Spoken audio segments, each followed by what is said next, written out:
गुरुर्देवो महेश्वरः गुरुः साक्षात् परं ब्रह्म तस्मै श्री गुरवे नमः. Okay.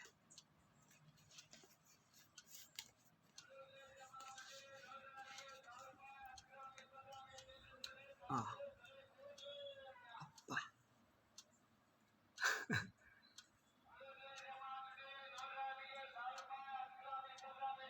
As I start, the disturbance begins. Let me wait.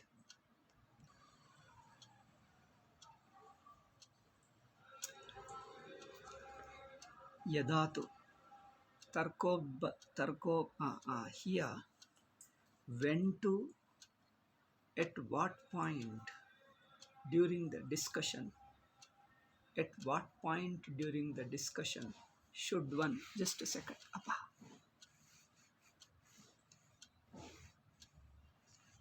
Okay, at what point, today is Mulavidya Nirasa, at what point during the discussion should a debater quote an authoritative text? At what point should he bring the logic? And when to refer to appeal to Anubhava? These three have to be discussed. So that's what we were discussing. First, authoritative quotations. Regarding authoritative quotations, there are some problems that we have discussed. In fact, in the previous classes, in fact, we have been discussing the same now. Regarding the quoting authoritative text, there are some problems. So to avoid those problems, you have to present arguments alone, logical arguments. But logical arguments also have their own problems, particularly when the topic is a matter of experience. When the topic is Brahman, the Atman, which is right now present in all our experience. So an argument doesn't prove. See, this is very important. An argument, people try to bring an argument regarding what is a matter of experience. What is an experience? You only have to point out the experience. Okay? Because people generally don't watch the experience thoroughly. The experience get mixed up with certain other experience. There are different levels of experience.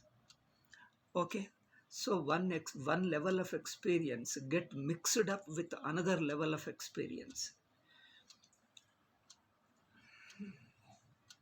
Okay, so these people are unable to distinguish.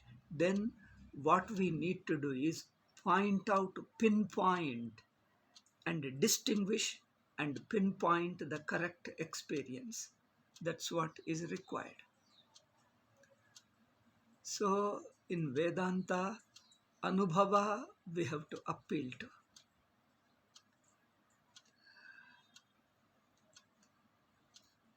And sometimes, instead of talking of Anubhava, when we are discussing Anubhava, he has to refer to Anubhava.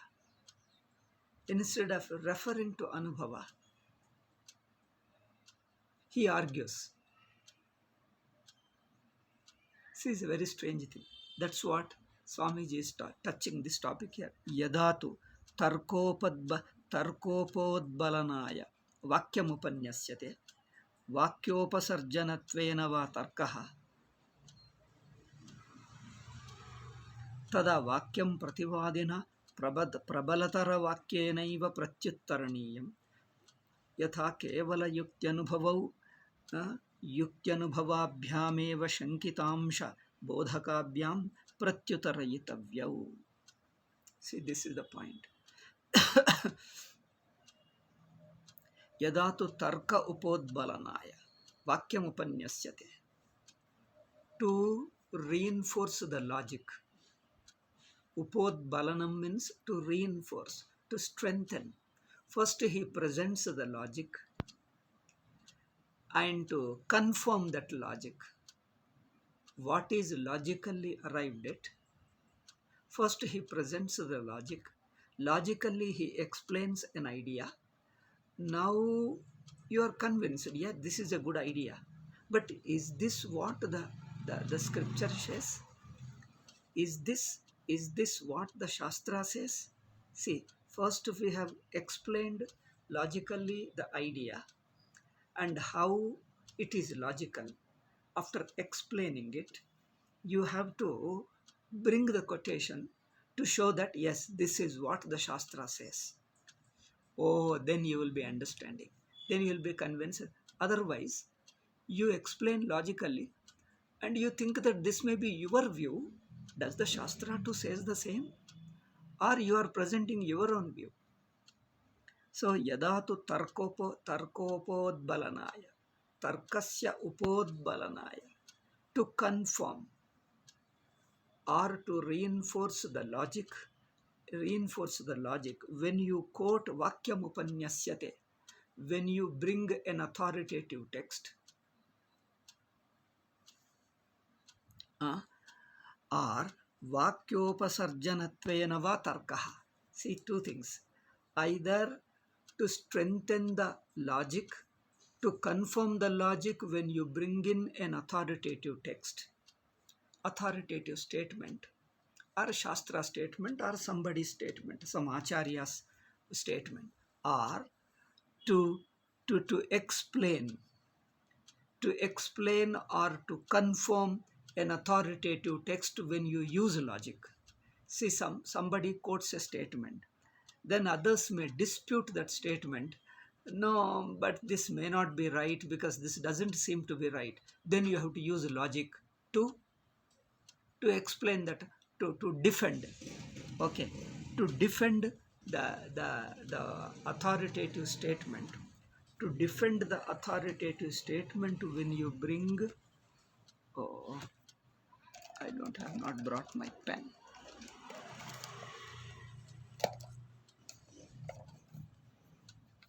Just a minute. Yeah.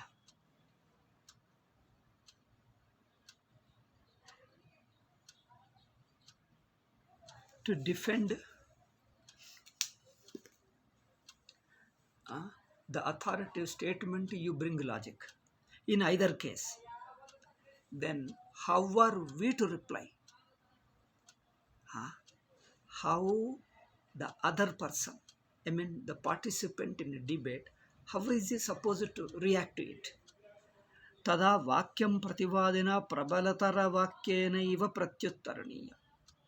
See, when you are refuting a text, authoritative text from the Shastra, when you are refuting one text, or you want to say something about the text, you want to differ, disagree, and say that it is not acceptable. See, if you want to find fault with it, if you want to find fault with a one authoritative text, one Shruti Vakyam, one Shastra Vakyam, you have to bring a stronger Shastra Vakyam. Okay? That means a Shastra Vakyam should be replied by another Shastra Vakyam alone. See, this Swamiji's how beautiful argument. The way of discussion is a Shastra Vakyam if somebody brings, you have to reply it through another Shastra Vakyam alone. That means Sada Vakyam Pratipadina Prabalatara Vakyena iva Pratyuttaraniyam. Isn't it? With a one Vakya, one statement, one quotation has to be refuted by a stronger statement. Okay? And on Shastra Vakyam somebody quotes, he says that, you see, this is what Shastra says. How can you reject it? Now how will you say, when he brings about a Shastra statement, you can't argue because they are of two levels. One is somebody is bringing a Shastra Vakya and you are refuting it with arguments, with logical arguments. Now these are of two different levels, don't work. Okay, it is simple. In worldly example, I tell you, somebody is talking of an authority, legal point. You have to bring you have to bring an another statement of law alone, which is a stronger law. Okay, the law which overrides this law.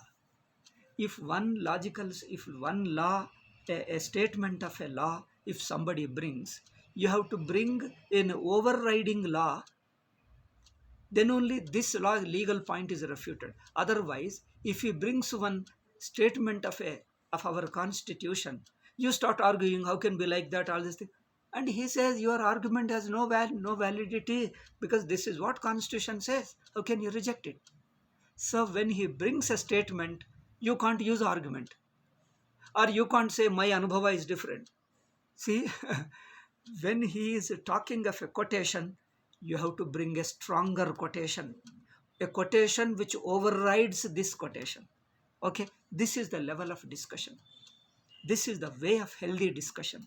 So he says, Tada Vakyam Pratipadina Prabala Vakyenaiva Pratyuttaraniyam. He has to reply with another quotation only. A quotation should be replied by another quotation. A Shastra Vakya should be replied by another Shastra Vakya.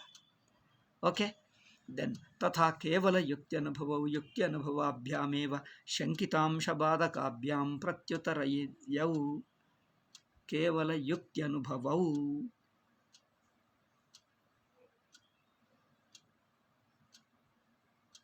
Just as logic, when he is giving an argument without referring to a statement, a Shastra Vakyam, without quoting a Shastra Vakyam, he is just arguing logically. Then you also have to argue logically. You have to bring a stronger logic. Okay, stronger logic means the logic which is applicable to the larger area. This I shall discuss now. Next point.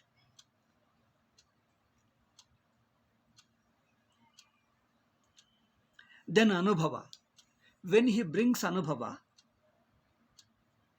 when he refers to Anubhava, because Vedanta is a matter of Anubhava, we have talked about. Shruti, Yukti, Anubhava. We have to discuss 3 points. We have to bring 3 points. Shastra Vakyam, Yukti and Anubhava.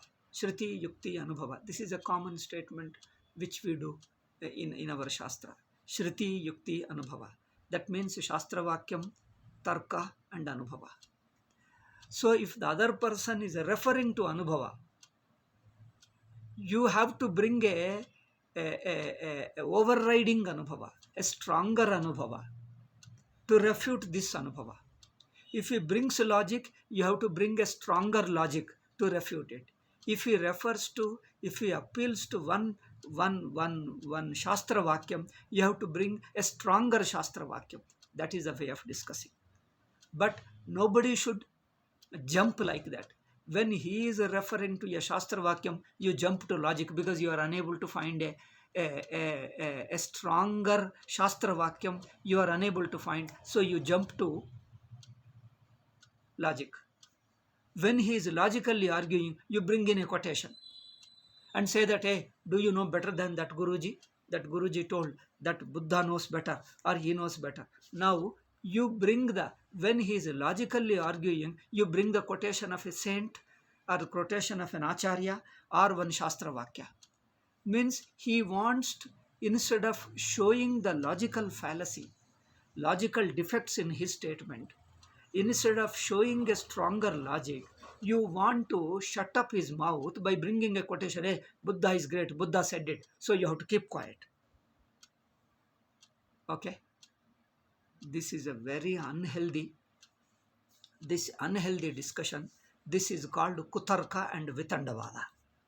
Okay? This is called Kutarka or Vitandavada, Vyarthavada. So, when you bring a quotation, you have to bring a stronger quotation. When he is logically arguing, bring the logical argument. When he appeals to Anubhava, bring a stronger Anubhava.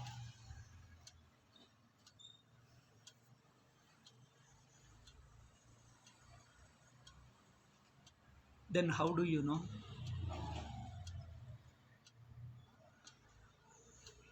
Yatha Pujyapadai, he gives an example. Regarding these 3 points, then what is stronger quotation? What is stronger logic? What is stronger anubhava? This point I have to explain because still I'm explaining that. That is not yet become clear. But this much is clear that an argument should be replied by an argument, quotation by a quotation, anubhava by an anubhava. Okay, don't jump to others. If you talks of anubhava, you reject it by logically arguing. If you logically argues, you bring that, oh, it is my anubhava, so therefore you are wrong because I have experienced. If you start telling you have experience, then that means you have taken away all our arguments. Arguing capacity is closed down because I said this is my anubhava. That's all. You have to shut up. No, there is no discussion at all.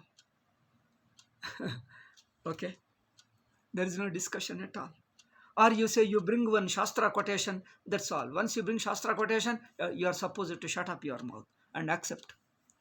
Now this is the way people do. This is a really problem. Okay, now he is giving an example. This rule of discussing, bringing a stronger Shastra Vakyam to refute another Shastra Vakyam, to bring a stronger logic to refute the logic, to bring a stronger anubhava to refute an anubhava. This I am not laying a principle. This is how you find Shankaracharya and our earlier acharyas have been following in their bhashyas. They have been following this way. When they are following it, I am just referring to them. Swamiji says, our Swamiji, this book author of this book, Mulavidya Nirasa book, author Swami Sachidanandendra Swamiji, Guruji, Yatha Pujyapadaihi Sharirika Bhashya. He is giving just an example how Shankaracharya in his Sutra Bhashya, Yatha Pujyapadaihi, the venerable Shankaracharya in Sharirika Bhashya, Purvasmin Grante, Vakyashrayanena Sankhyaadi Darshanan Nirakritya. First, in the first chapter of the Brahma Sutra, he refutes the Sankhya and other schools on the strength of the Upanishadic statements, because the Sankhya, Vaisheshika and other schools, they were quoting the Upanishadic statements and trying to defend their school. So to them, Shankaracharya takes up the same Upanishadic statements and shows them. By showing a stronger Upanishadic statements, he shows that your philosophy is not true to Upanishad. Your philosophy, your school of philosophy, you are using Upanishad. You are depending on Upanishad, but you are using a weak statements of the Upanishads, taking some statement and say that, see, our school Sankhya is based upon Upanishad. See, so we are supported by Upanishad is supporting us, therefore we are correct, and our school of philosophy is based upon Upanishad. Then to argue them, to reply to them, how Shankaracharya replied, since they are depending on Upanishadic statements to defend their school of philosophy, Shankara brings another Upanishadic statement which is stronger one and says that you are depending upon a weaker statement of the Upanishads. So your Siddhanta is not true to Upanishad. It is deviating. It is going on a wrong track. It is not right. So when Sankhya, Vaisheshika and others quoting the Shastra Vakyam defend their philosophy, Shankara refutes them by quoting the Upanishads alone. See, when you are talking based upon the quotations, I have to bring another quotation alone, a stronger quotation. Okay. So this is what Shankaracharya did. In the first chapter, he refutes like that. And when he comes to the second chapter, Yatha Pujyapadaihi Sharirika Bhashye Purvasmin Granthe, that is in the first chapter. Purvasmin Grantha is the previous portion of the text, previous portion of Brahma Sutra. Previous means the first portion, that is the first chapter. So Vakyashrayanena, on the strength of the quotations, on the strength of the Shastra Vakya, Upanishadic Vakya, Sankhyaadi Darshanam Nirakritya, he refutes the school of philosophy of Sankhya, Vaisheshika, etc. Now, Nirakritya, Dvitiya Adhyaye, in the beginning of the second chapter, he starts an introduction. See, he gives a preface to second chapter. There, this is what Shankaracharya says. Dvitiya pada, padavatara ghattake. Oh, in the second chapter, no, that again in the second chapter, second pada. Earlier, in the first pada of the second chapter, he refutes them with the help of the Shruti Vakyas. In the second chapter, second pada. In there, he says, Dvitiya padavatara ghattake abhitam sankhyaadayaha swapaksha. See, Sankhyaadayaha swapaksha Vedanta Vakyanyapi udahritya swapakshanugunnyenaiva yojayanto vyachakshate. See, Sankhya and others take the Upanishadic quotations, interpret them in their own way to suit their school of philosophy and say that, you see, our school, our philosophy is true to Upanishad, based upon Upanishad, or it is supported by Upanishads, therefore we are right. Our philosophy is right. So they were trying to defend their philosophy with the help of Upanishadic. See, Swapa Vedanta Vakyanyapi Udahritya. They quote the Upanishadic statements and Swapaksha Anugunnyenaiva Yojayanti. They interpret those statements. Or they present the statements in defense of, in support of their philosophy. Swapaksha yojayanto vyachakshate. This is how they interpreted. Okay, now tesham yad vyakhyanam tad vyakhyanabhasam. There in the first pada, second chapter, first pada, when they have quoted Upanishadic Vakyas, what Shankaracharya did is he himself is telling, Tesham yad vyakhyanam, their commentary on the Upanishadic statements, I have shown them how they are wrong. They quoted the Upanishadic statements and interpreting their own philosophy. They are trying to read their philosophy in the Upanishads and claiming that our philosophy is Upanishad based. Okay?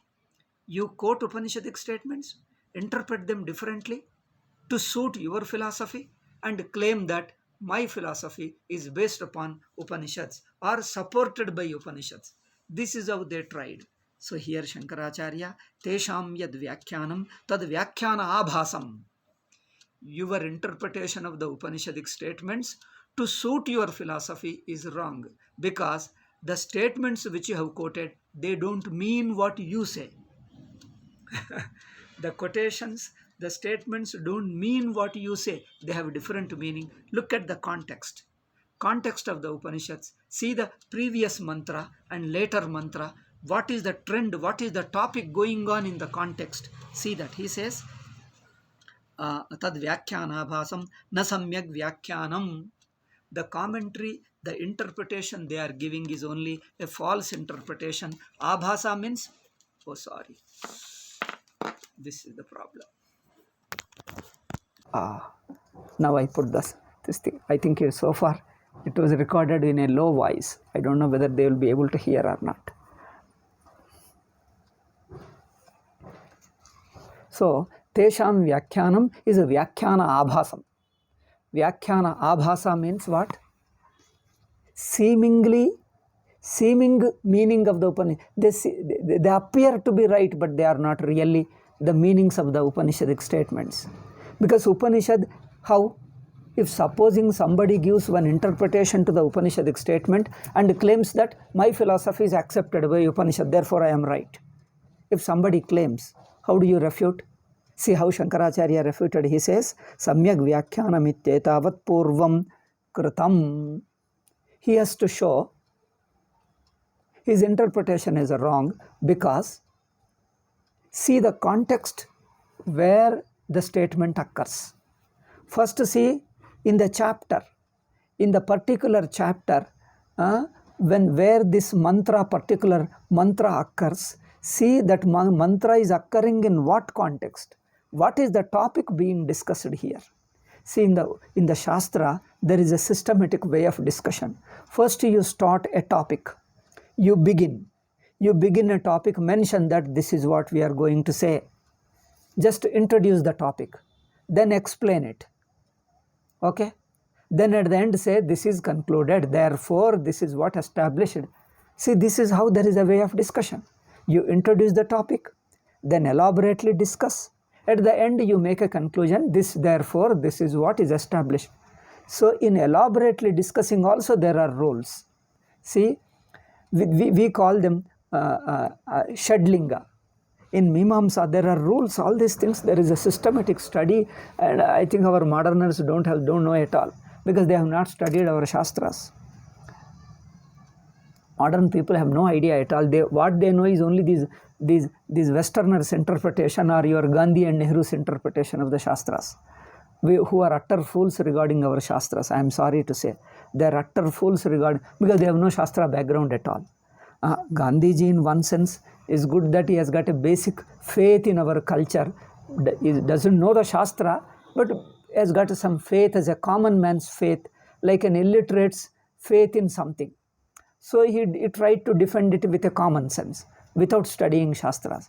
Nehru doesn't know anything. What he knows is all negative about Hinduism. Talks nonsense about India and Hinduism. Much nonsense, unforgivable nonsense. Okay. So anyway, that's a different topic. We shall leave them. So here, so there is a upakrama upasamhara. So in interpreting the Vedantic Vakya or Veda or Vedanta, any Vakya, this is how the rules are applicable. First you see the introduction and the conclusion, and in the middle what we explain is logically the point which you want to say has to be explained logically. Okay. Second point is what is intended. In order to emphasize it, in order to convey clearly, you have to praise it. And what you don't mean, because this is what I mean, the implication has to be praised. And what is unintended, the intention in the statement has to be praised. He praises it. What is unintended, he condemns it. See, this is the Shastra does it. Okay, this is called Arthavada. First logically you explain, and then use Arthavada. Then also, and one more point is that the result, by knowing this point, what is the result? What is the gain? What is the benefit? This has to be stated. So these are all the indicatory factors. With the help of these factors, you come to determine the Tatparya of the Shastra. Okay? We determine the Tatparya, the meaning of the statement in a given context with the help of these rules. So there are certain rules. And Shankaracharya, taking those rules, according to those rules, interpreting the Upanishadic statements, and he refuted the Sankhya and other schools who were taking help of the Shastra and trying to claim that their school is present in the Upanishads. No, Upanishads don't imply your schools. Your schools are not true to the Upanishads. Your school is your own speculation. You are trying to defend by wrongly interpreting. Therefore, your interpretation doesn't stand. Okay, in the first pada of the second chapter, having refuted their school as not supported by Upanishad, as not revealed in the Upanishad, now in the second chapter, in the second pada of the second chapter, ihatu vakya nirapeksha swatantra yukti pratishedaha kriyate iti visheshaha. Here he says, now the next pada of the second chapter, he is going to refute the Sankhya and other schools purely on the strength of logic without bringing any quotation. Now we don't bring any Upanishadic quotation. Purely by logic, let us discuss how Sankhya's school or Vaisheshika, Nayayika or many other schools he refers to them. Their ideas do not stand logically. They do not stand logic. They go logically wrong. How? What are the logical defects in it? He shows there. Okay. Idamatra bodhavyam bhavati. So far, Swamiji stated certain points. Then what is the implication? What do you mean to say ultimately? He says, this is the implication. Yadi yukti pramanavakya anudhavanam, where you cannot produce logic. If the person is logically arguing the opponent, if you cannot produce a logic, run to a statement, run to a quotation and try to try to shut his mouth with the help of a great man in the society like Buddha told, or some Shankaracharya told, bring a quotation and want to shut up his mouth. Because you are unable to reply through argument. Argument should be replied through argument. Okay? Yukti anudaye pramana vakya anudhavanam vakya apratibhane yukti darshanancha. When he brought an authoritative text, Shastra Vakyam, you have to bring a stronger Shastra Vakyam. Okay?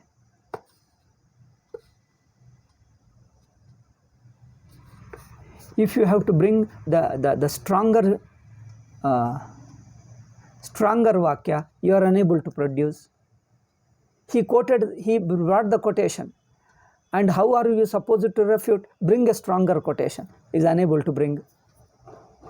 Then what he says? He tries to bring the logic. How can it be like that? That nobody can accept. That's not possible. That's we can't accept. That's not possible. Now he talks of possibility, impossibility, and logically, and that means for a quotation to counteract a Shastra Vakyam, you have to bring a stronger Shastra Vakyam. Instead of bringing a stronger Shastra Vakyam, he indulges in logic. See, here he says, Yadi yukti anudaye pramana vakya anudhavanam vakya apratibhane yukti darshanancha. When you cannot produce a Shastra Vakyam, indulge in logic. Ittetat prayatnatah pariharaniyam. This kind of unequal talking should be avoided specifically. Carefully should be avoided. Okay? This is the point. My translation. First chapter I have translated long before. So I'm just reading out. This is the point to be understood here. When one cannot produce a stronger argument, bringing in a scriptural text, and when no scriptural text comes to his rescue or avails him, trying to defend one's point through an argument, this kind of debating should be avoided carefully. Okay? This is the point. This kind of debating you should avoid. यदा हि प्रमाणवाक्योपन्यासनं तदा नतिशङ्कनीयत्वं प्रमाणस्य अभ्युपगम्य तत् क्रियते तच्च प्रबलतरवाक्येनैव शक्य निरसनम्. This is also important. My way of talking itself is a problem to me. Just a few seconds.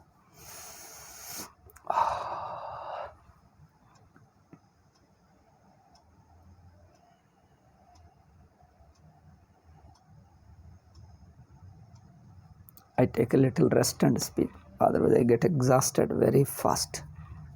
Okay, just a few seconds.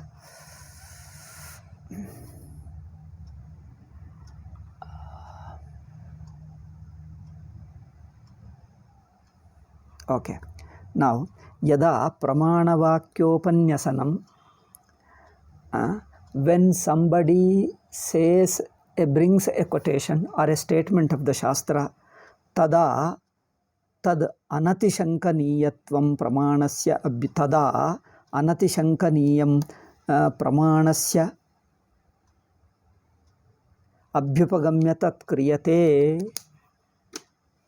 When he brings a quotation, he generally thinks that this is an authoritative text and acceptable text. Anatishankaniyam means it is an authoritative. When a person cites a scriptural text, he does so thinking that it is valid. Its validity is beyond doubt, beyond dispute. When a person brings a scriptural statement, he brings it thinking that, assuming that this statement, the meaning of this statement is, or this statement is unquestionable. Anatishankaniyam, unquestionable. Just a minute. Thinking that it is unquestionable.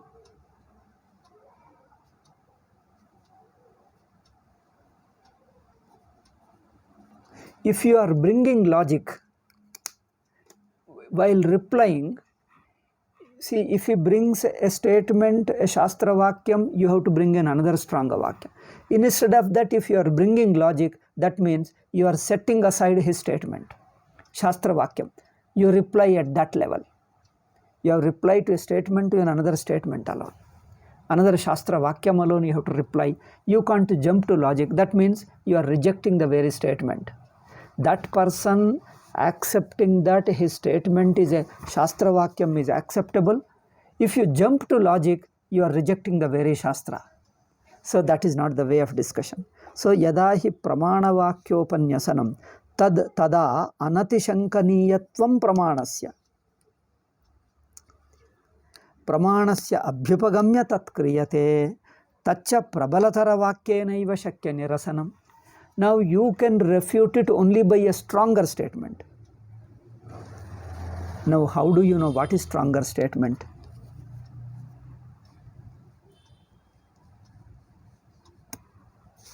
Okay, here Swamiji has stated or is going to state it. Okay, he may be, I don't know, he may going to stay, but here itself I shall state. From my side I will stay. Now how do you know which is a prabalatara? Swamiji says a stronger Shastra Vakyam, prabalatara quotation. When he brings in order to reply, in order to counteract his authoritative statement, you have to bring a stronger authoritative statement. What is stronger? How do you know? This is important. This many people don't know. Of course, those who have studied Shastra traditionally from a Guru Mukhaha, from Guru Mukataha, from Guru, they know it. But see, what is the stronger statement? See, a statement gives its meaning according to the context. Okay? The meaning of the statement has to be determined in the context of the particular scripture where it occurs. Okay? And now, in that context, what is it trying to convey? You take the context in what is it trying to convey. Is it tatpara, atatpara? In Sanskrit we call it. Is the statement tatpara, atatpara? Is the statement what it is revealing, what it is talking about? Is it aiming to teach that? Two things are there. Is it really aiming to teach it, or it is teach while discussing something else on the way he touched this topic? See, some people, a statement has got two ways of talking. One is the main topic. It is a purposely, intentionally, I want to talk about this, supposing avidya. I'll just give you an example. Regarding avidya, where the topic of avidya is discussed. Now let us discuss avidya. He takes it there, he discusses avidya. There, that is the topic of avidya. Because he is aiming to discuss the very avidya. For example, in Adhyasa Bhashya, what is avidya? What is adhyasa? What is avidya is discussed in the Adhyasa Bhashya. But in other places, avidya is not the topic, where he is discussing something else. Srishti or the Jagat, Nama Rupa or something else. There, in passingly he refers to it. A passing reference is not defining it there. He is not explaining what is avidya. He is neither defining nor explaining the avidya there, because the topic is not of defining avidya there. Okay? The topic is not of defining avidya there. It is only referring to it passingly because he is discussing something else. In order to discuss something else, passingly he touches it. But in Adhyasa Bhashya, avidya is the topic to be discussed there, because that is the main topic. So here, where in a context what is the main topic, there the topic is clarified, explained, defined there. But now what these people do is, where adhyaso avidya, Shankaracharya in the Adhyasa Bhashya, he says adhyasa is avidya. This point they leave it. And where in another place, where while passingly is discussing something else, passingly he just mentions avidya. So avidya can be stated in a gauna sense, in a secondary sense also. We generally say whole world is avidya. Oh, anything is avidya. We say ragadvesha is also avidya. Karma is also avidya. So here we are talking in a secondary sense. We are not defining what is avidya. They say karma phalam is avidya. Janma is avidya. Desire is avidya. Body is avidya. Then literal, do you take that what is avidya? Body is avidya. Karma is avidya. But karma is not in a primary sense avidya. It is a secondary sense, in a passing, just it is talked about. So what is mainly discussed, that, see, in Adhyasa Bhashya, he said, we are going to discuss avidya. And he says, this is avidya. He defines it, discusses. To remove this avidya alone, to remove this avidya, to correct this avidya, and to bring the jnanam, to generate jnanam, whole Vedanta starts. So the entire Vedanta comes into picture. To remove this avidya and by jnanam, no, he is clearly defining what is avidya. And it is the topic of avidya. And it is the context here where avidya is to be discussed.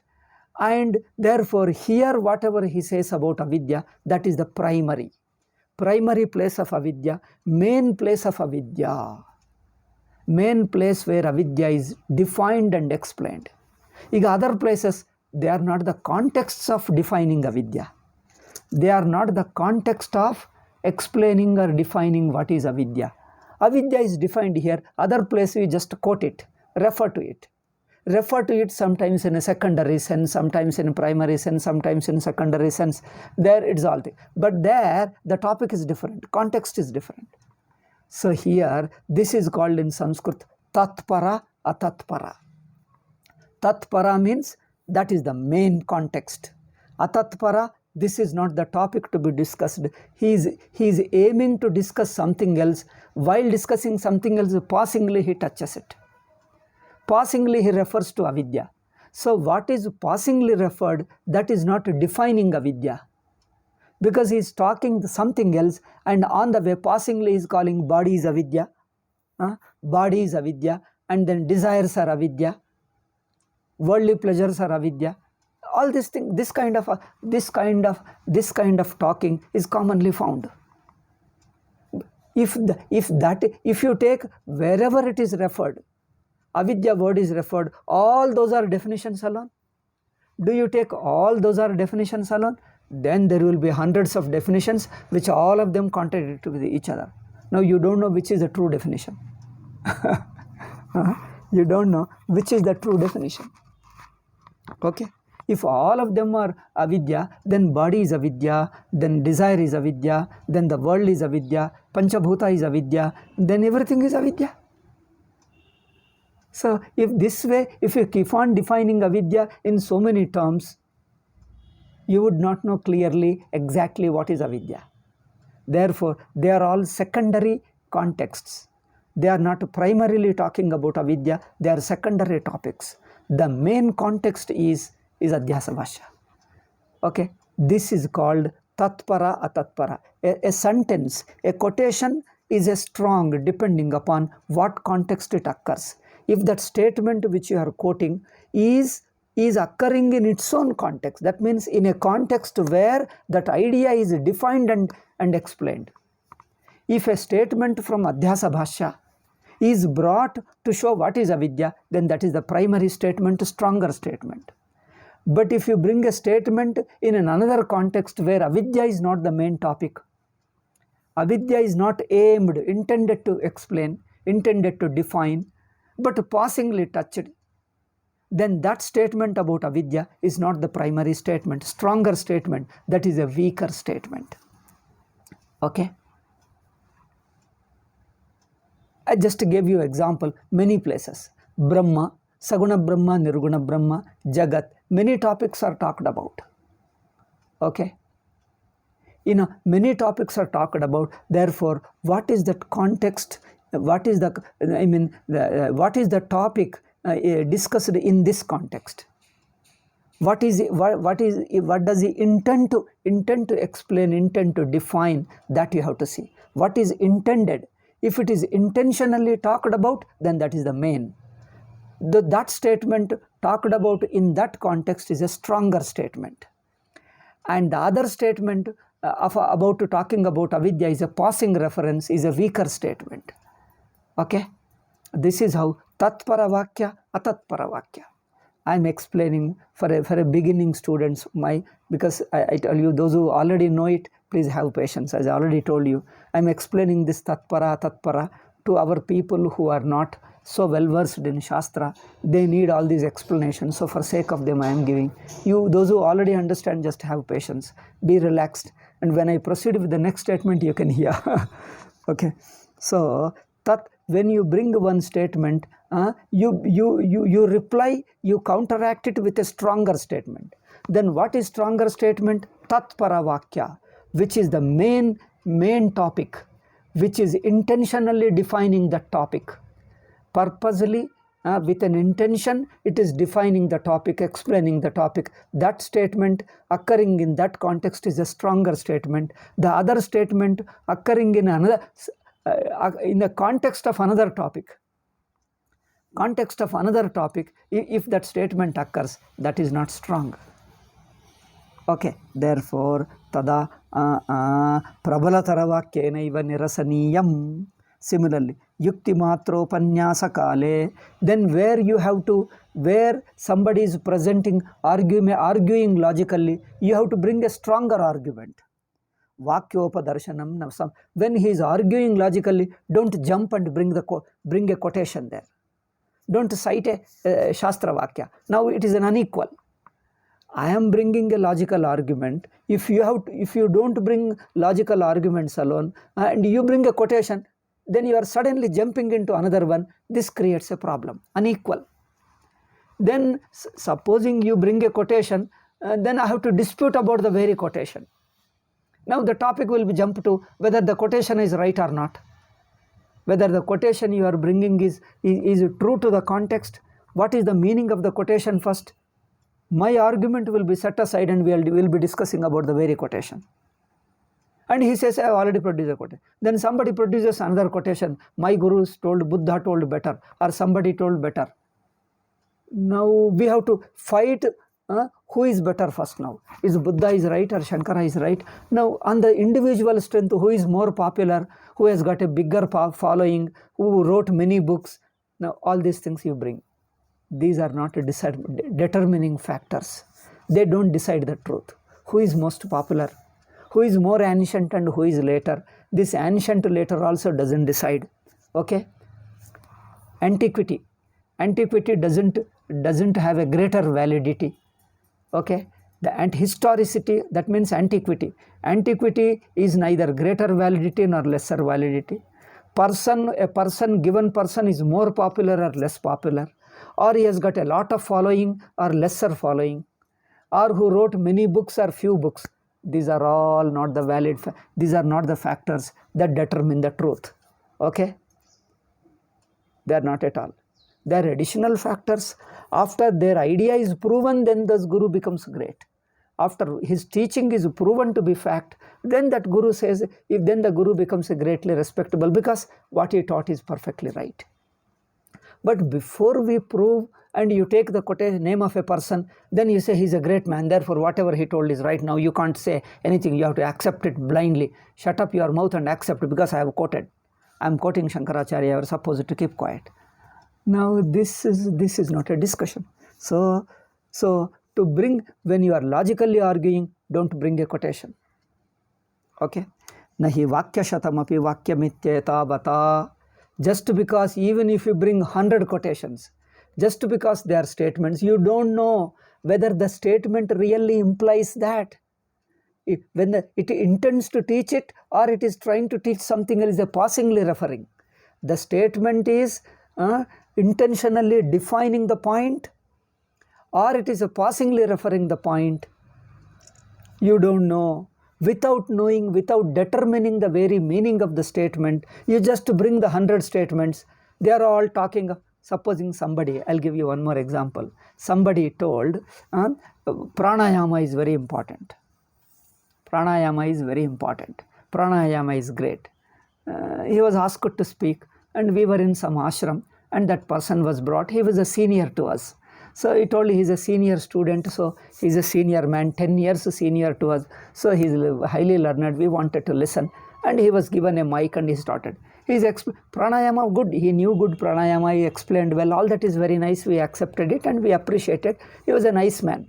He was a yogi. He's explaining pranayama. But he says this pranayama is scattered around, taught all over in the Upanishads. He takes the Brihadaranyaka Upanishads. Wherever the word prana occurs, he starts quoting all of them.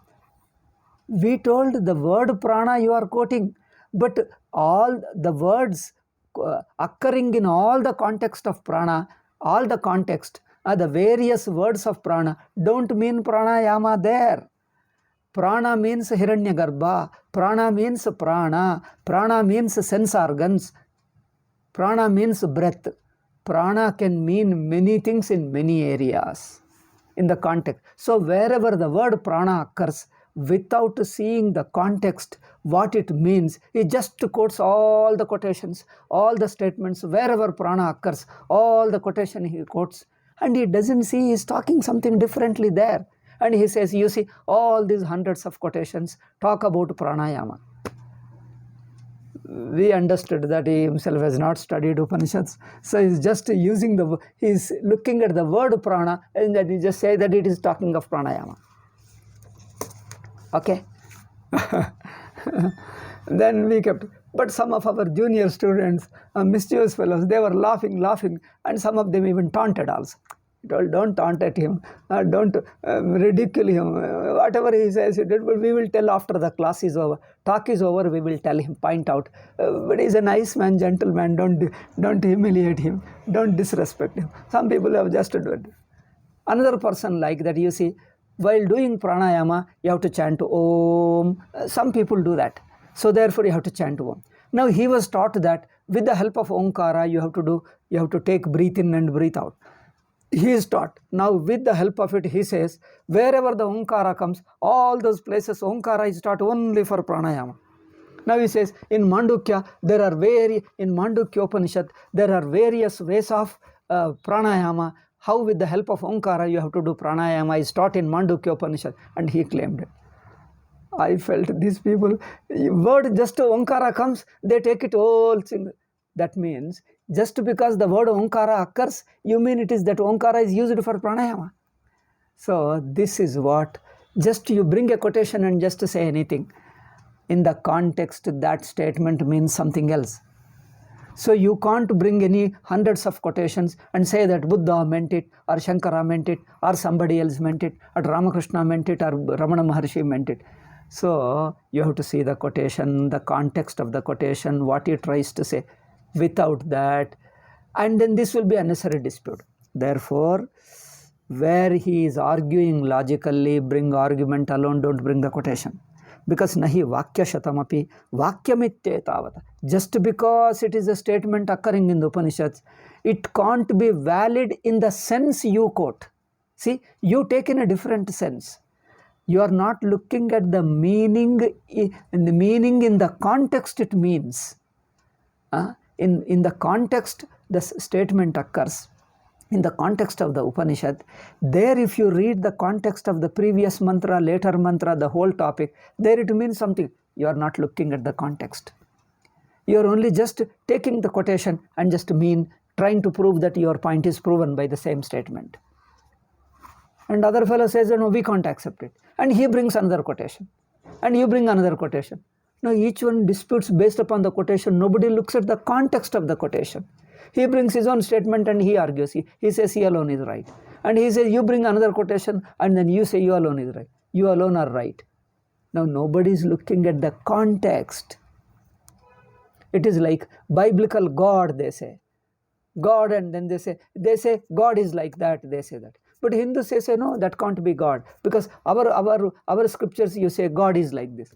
So the God word is common, but what the God means in the biblical context, the word God means something else. Okay? But in Hindu Shastras, the word God means something else. So you don't look at the context, what is the implication, what is the complete implication, just to bring the statement and then use it. So this is the way of useless one. This way of discussion doesn't solve, doesn't clear any point, doesn't help you. See, the purpose of discussion is not to defeat. Purpose of discussion is to bring out the fact. Okay. Purpose of discussion is not to shut up his mouth, others' opponent's mouth. Okay, to bring out the fact, not to defeat him. So, because to defeat there are many ways, but to bring out the fact is different. Nahi vakya shatamapi vakyamityetavata yukti viruddham avidyamanam vastu vidyamanam kartum utsahate. Next point. 3 points we told. For a Shastra Vakyam, you have to bring a stronger Shastra Vakyam. For logic, stronger logic. For Anubhava, stronger Anubhava. Now the question is, what is the stronger Anubhava? What is the stronger argument? This Swamiji has not stated. Probably he may stay later, or I shall tell in the next class, because already 1 hour is over. So, what is the stronger statement? A statement has to be counteracted by a stronger statement. This much we have replied. What is a stronger statement? A statement which occurs in its own context. It is revealing as the main topic of it. That statement is a stronger statement. A statement occurring in another context, another topic, context of another topic, where it is a passingly referred, it is not a stronger statement. Okay? This, what is stronger, what is weaker statement we have stated. What is stronger logic, what is weaker logic, we have to explain in the next class. What is stronger Anubhava and weaker Anubhava? What is overriding Anubhava? What is overriding logic? These 2 points we have to explain. I think we will explain in the next class. Okay? Om Shanti Shanti Shanti. Harihi Om Shri Gurubhyo Namah. Harihi Om Tat Sat. It's a terribly heat. Burning all over India. Okay. So therefore it is already 12:30 is a, what you call noon is a time of heat. So we'll stop with this.